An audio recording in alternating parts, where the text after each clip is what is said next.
जय माता दी दोस्तों। आज की वीडियो में हम जानेंगे नवरात्रे के तीसरे दिन माता के किस स्वरूप की पूजा आराधना की जाती है और पूजा करने की सही विधि क्या होती है।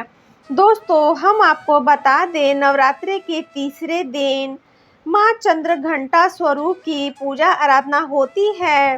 माँ चंद्रघंटा का स्वरूप सौम्यता एवं शांति से भरा हुआ है।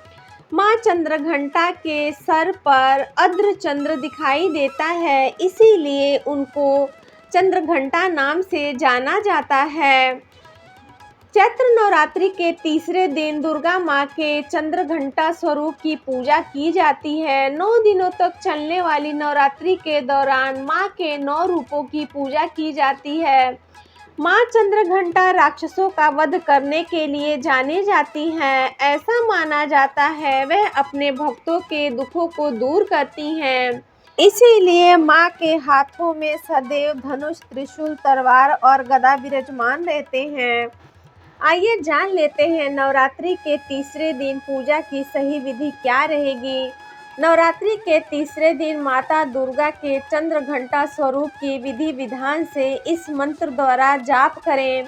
मंत्र इस प्रकार है, ओम देवी चंद्रघंटाए नमः। इसके बाद माँ चंद्रघंटा को सिंदूर अर्पित करें। उसके बाद अक्षत, धूप, दीप आदि चढ़ाएं। देवी माँ को चमेली का पुष्प या कोई भी लाल रंग का पुष्प चढ़ाएं। साथ ही दूध से बनी मिठाई का भोग लगाएं। दुर्गा चालीसा का पाठ करें। पूजा के अंत में आरती का गान अवश्य करें।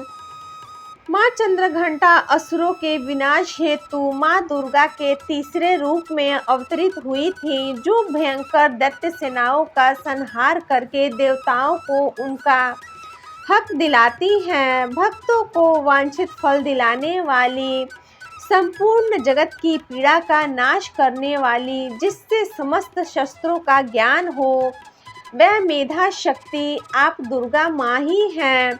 दुर्गा भव सागर से उतारने वाली भी हैं।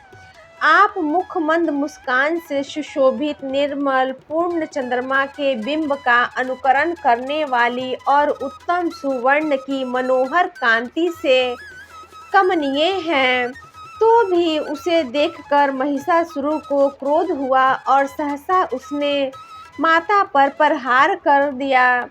यह बड़े आश्चर्य की बात है, जब देवी का वही मुख क्रोध से युक्त होने पर उदय काल के चंद्रमा की भांति लाल और तनी हुई भौहों के कारण विकराल हो उठा, तब उसे देखकर जो महिषासुर के प्राण तुरंत निकल गए।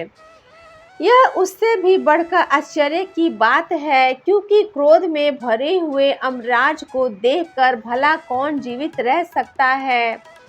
देवी आप प्रसन्न हो। परमात्मा स्वरूप आपके प्रसन्न होने पर जगत का उद्भव होता है और आप क्रोध से भर जाने पर तत्काल ही कितने कुलों का सर्वनाश कर डालती हैं। यह बात अभी भी अनुभव में आई है, क्योंकि महिषासुर को यह विशाल सेना क्षण भर में आपके कोप से नष्ट हो गई थी। कहते हैं देवी चंद्रघंटा ने राक्षस समूहों का संहार करने के लिए जैसे ही धनुष की कटार को धरा व गगन में गुजार दिया, वैसे ही माँ के वाहन सिंह ने भी दहाड़ना आरंभ कर दिया और माता फिर घंटे के शब्द से उस ध्वनि को और बढ़ा दिया, जिससे धनुष की टंकार, सिंह की दहाड़ और घंटे की ध्वनि से संपूर्ण दिशाएं गूंज उठी। उस भयंकर शब्द और अपने प्रताप से वह दैत्य समूहों का संहार कर विजय हुई।